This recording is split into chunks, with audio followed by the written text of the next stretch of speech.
Hello, everyone. Welcome again. It's day 33. We're doing a Valpolicella tonight, and it's from the Allegrini Vineyards, okay, located northeast of in Italy, up by Verona. Matter of fact, Verona is the city where Romeo and Juliet were from. Okay. Now this is a 2017, and it's a DOC. You'll see here you have the DOC stamp right there on the label, the DOC, and if it makes it a certified wine where you have to use a certain grapes to be the Valpolicella grapes. They have to be in that region. Also in this region, you have a DOCG, which is a little higher classification of wine, and that's for the Amarone.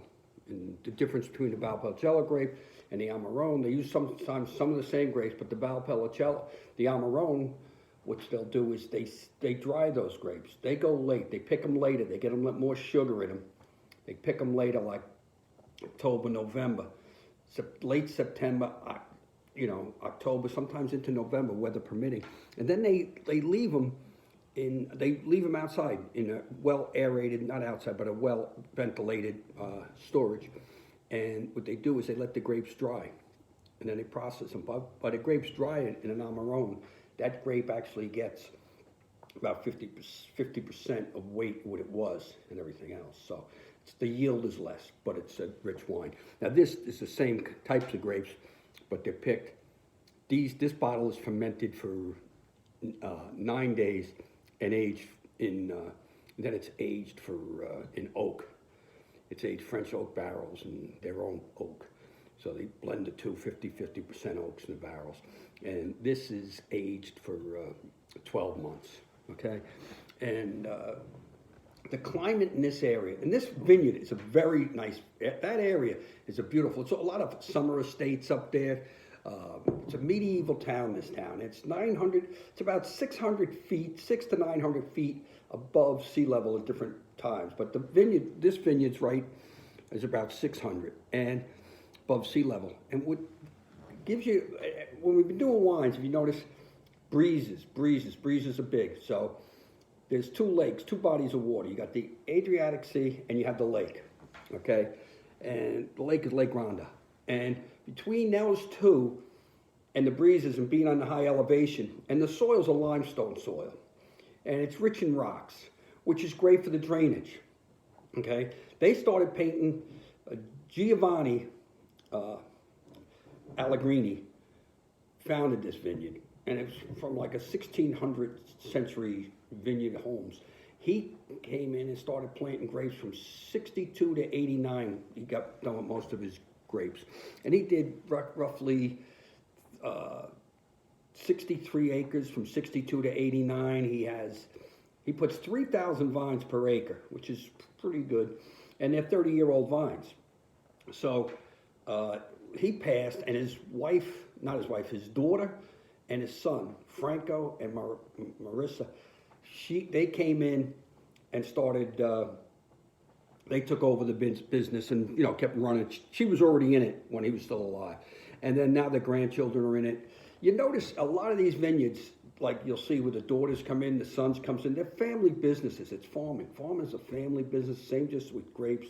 You'll see it out east. Your family farms are generational, okay? And if you love grapes and you love that whole area, this is a very rural area, but it's got a lot of summer homes, like I say, like the Hamptons, big old estates, medieval towns. It's a very beautiful area. And they get the dry breezes from being on the elevation. So you got the dry breezes, and you also have, they plant their grapes on a southeastern exposure, so it gets a lot of sun. It's almost like a Concord grape, but there's 4 different grapes. They're very thick-skinned, big, juicy grapes, and then they have one that's not used as much. It's 4 really different types of grapes in that region. Okay, now we'll pour this here. I think this is going to be fun. Valpolicella, sometimes they call them almost like a baby Amarone, like that.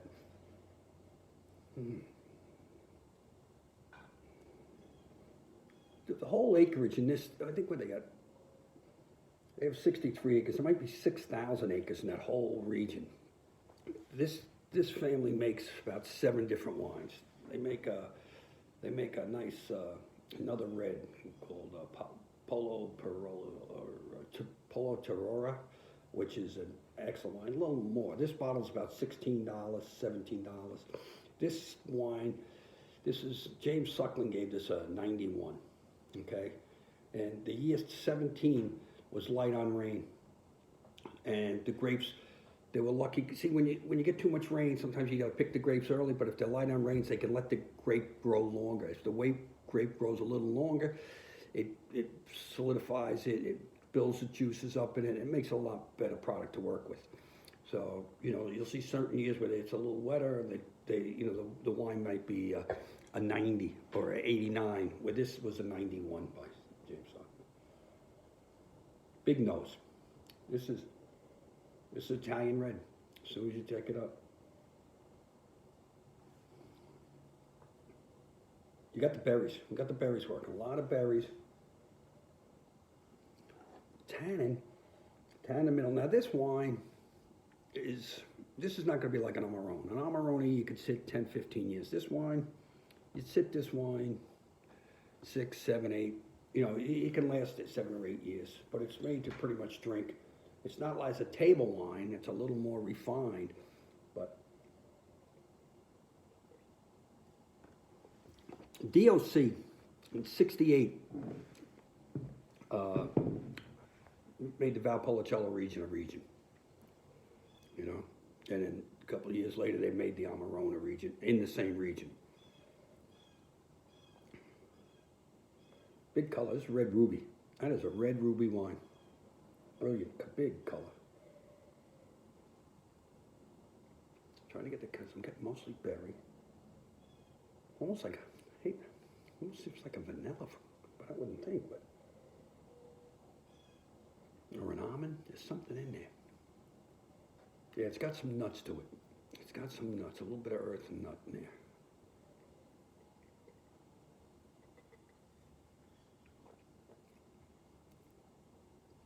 Straight finish, straight right at the edge of the tongue.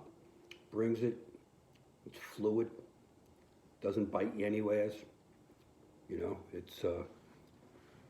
This isn't as full as, this is more of a medium light. It's not going to be as tight as some of the other wine, but this is nice, smooth, relaxing wine. It's round, it's round,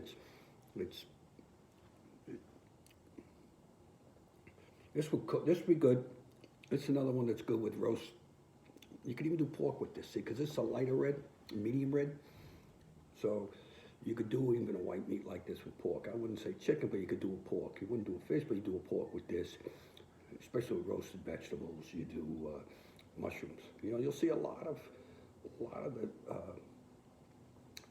Europeans love mushrooms, and it's a big, Now, if you had truffles with it, truffles are going to cost 10 times the price of the wine.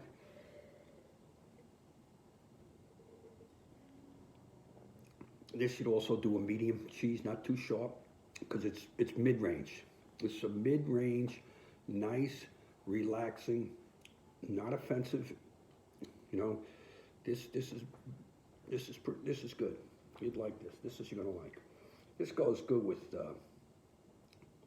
like a lamb.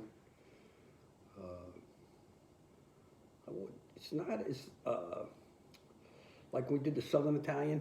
That's more of a pasta wine. This would be more north. This is more with the northern food. This would be, Northern Italian style food. It's just not like the Southern sauce. This is more of a northern. Try a little more. Do the 1 ounce pour.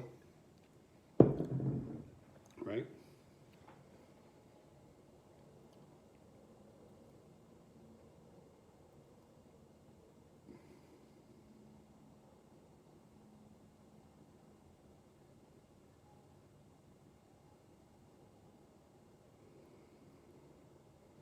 This is nice.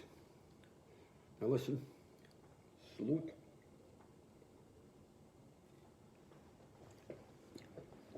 Yeah, this is very nice. Now, I want to we'll do another wine tomorrow. But I just want to, once again, keep everyone in our prayers. And it's important that we stay home. It's important that we abide by the rules. And if you're out and about, it's not good for the health workers. It's not good for yourself. It's not good for your friends and your loved ones. You just limit as much as you can. No contact. Wear the mask. Stay a distance. And let's continue to pray for our loved ones, for the world, for the front lines, for the heroes. And system seems like it's getting back a little more each day, and the process will work. It will come. So I'll see you tomorrow. Thank you, and God bless.